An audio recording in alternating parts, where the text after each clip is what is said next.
उपमुख्यमंत्री अजित पवार यांच्या बंगल्याची सुरक्षा वाढवली आहे।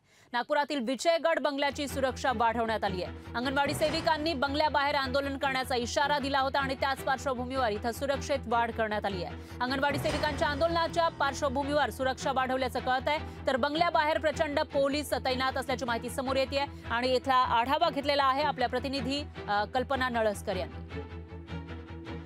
उभी आहे उपमुख्यमंत्री अजितदादा पवार यांच्या विजयगड या बंगल्याच्या बाहेर आणि या बंगल्याच्या बाहेर आज संपूर्ण पोलीस बंदोबस्त तैनात करण्यात आलेला आहे।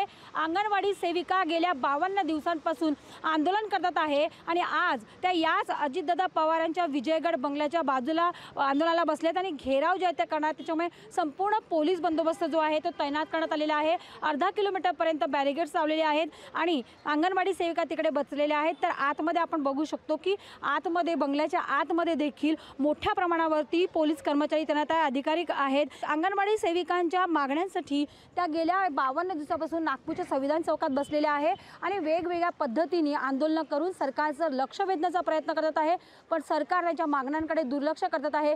त्यामुळे आता त्या आक्रमक पवित्रा जो आहे तो घेतात आहे आणि आज उपमुख्यमंत्री अजितदादा पवार यांच्या या बंगल्यावरती त्यांनी आंदोलन करण्याचा जो आहे निर्धार केला आहे। त्याच्यामुळे पोलिसांनी सुरक्षा व्यवस्था जी आहे ती वाढवलेली आहे। कल्पना नळसकर, लोकशाही मराठी, नागपूर। लोकशाही मराठी ऐका, पहा, जागरूक रहा।